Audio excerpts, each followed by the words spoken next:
So we are going to go back over to our Google Sheet here.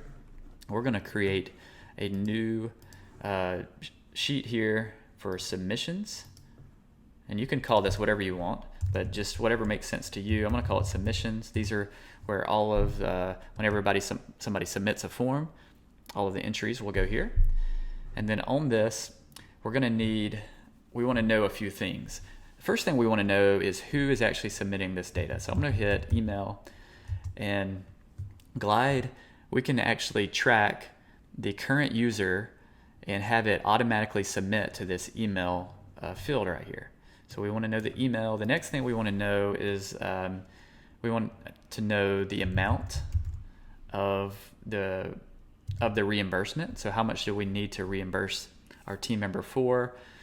We also want to, in our case, I wanted to see a receipt of the actual image. So they should be able to take a receipt or an image or a picture of the receipt on their phone and have it upload here.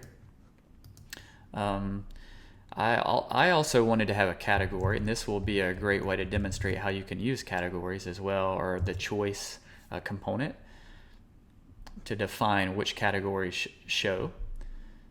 I want to have a short description as well, where they can talk about what this was for.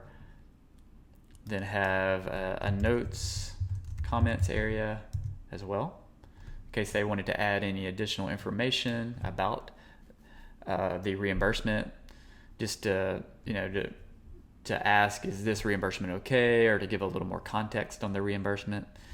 And then from here, that's really all you need for your submission portion.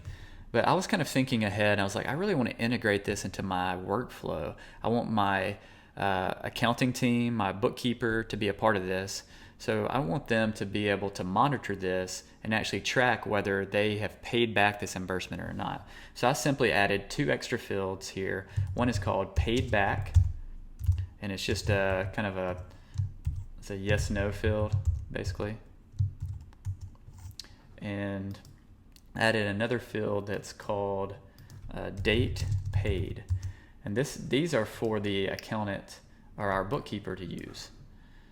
And then also one other field that we need is the date submitted. So this is also something Glide can do as well. So when somebody actually enters their entry or submits their entry, Glide will capture the date and the time that it was submitted and actually just enter it in for you, for the user. So there's no extra steps for the user to have to do for this. And that is really all of the information that we want to do. Now I like to keep this a little tidy here, so I'm going to bold. I'll actually align it in the center. I will align everything vertically centered. And I also like to just wrap everything. All right, so just like that, we have what we need. And we are going to now go back over to Glide and configure this form. So we're on our form here. I'm going to go ahead and click the button again just to get us back to that edit screen. And you can see here, it just has an email and it only shows the whitelist. Now we see the submissions, which is good. I'm gonna go ahead and just reload the sheet just in case. Glide has gotten a lot better about kind of auto reloading and detecting when things have changed, which is really nice. So in this case, this says, where's the destination for all of these entries? In our case, it's going to be submissions. And you can see it auto adds all of these fields for us. Now this is cool that it does that, but a lot of times, to be honest, these aren't the right things that we need to use or the right format.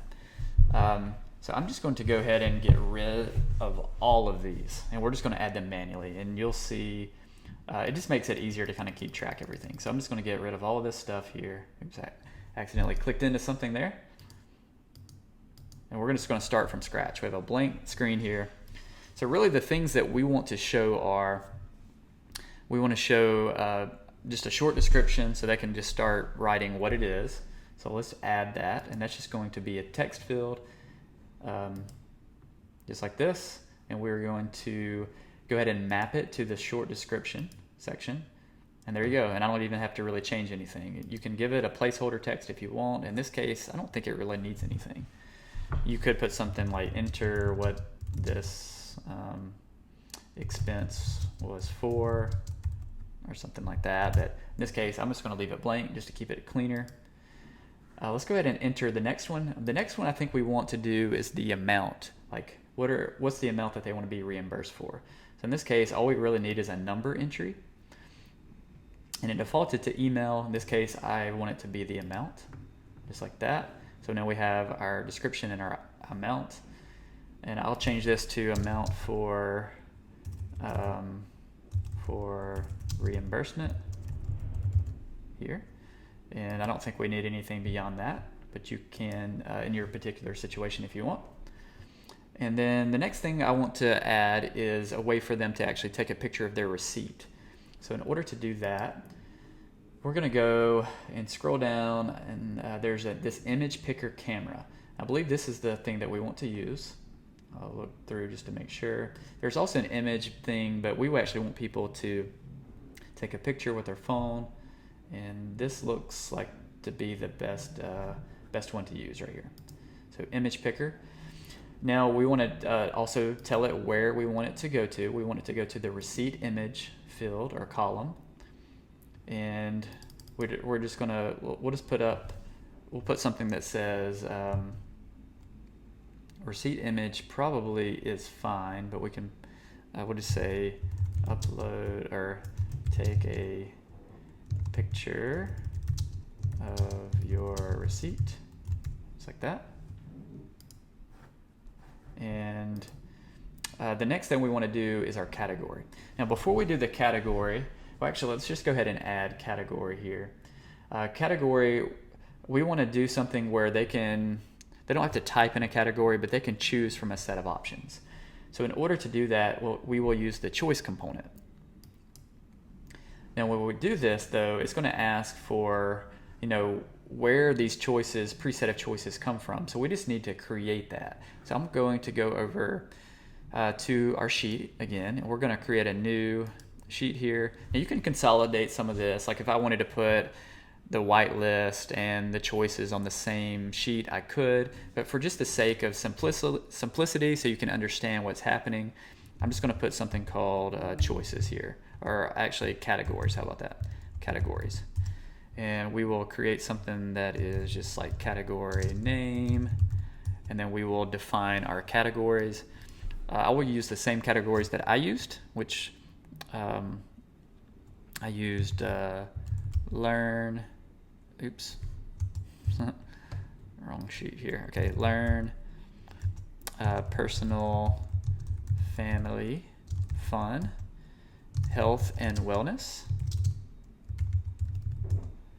and I had a couple other ones, give, and then other, in case it just doesn't really fit into any of those.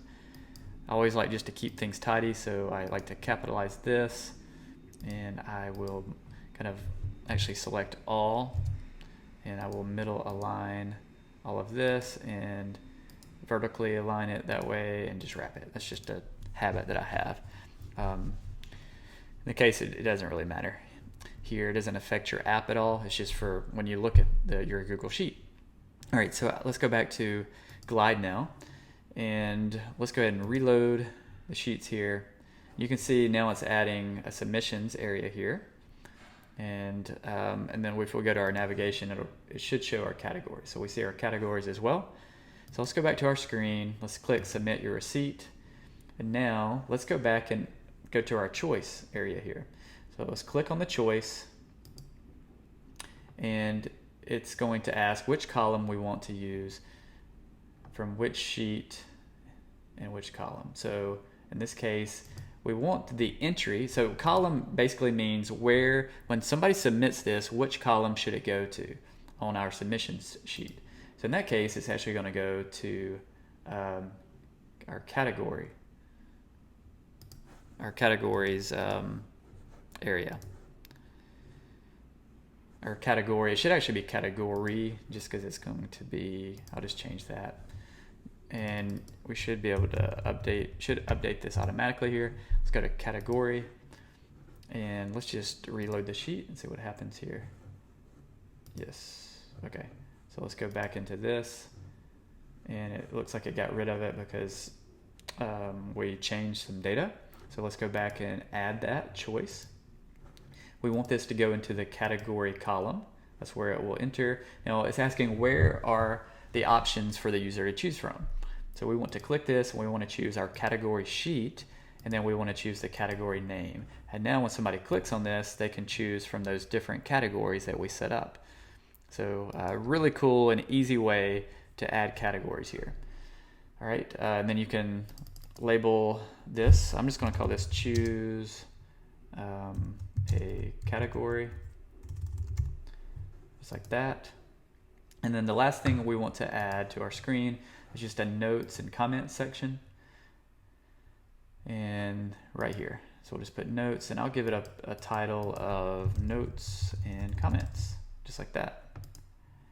And we want this to go to the notes and comments section on our sheet.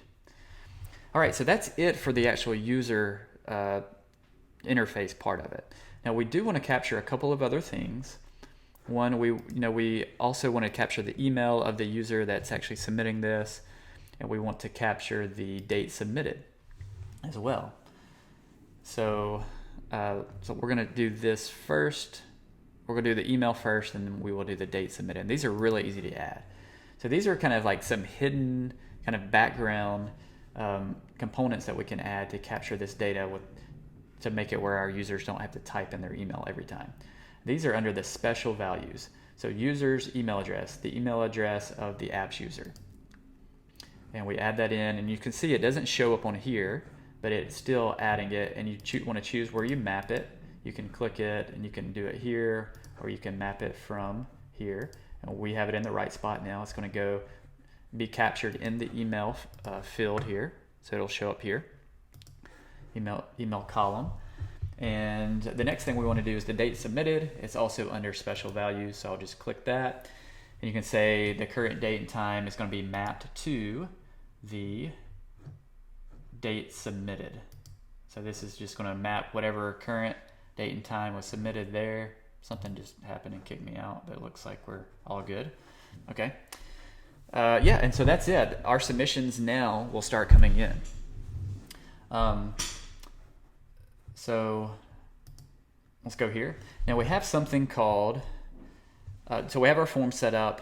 We can even test it. I'm going to go ahead and just add a test here. We'll do $75.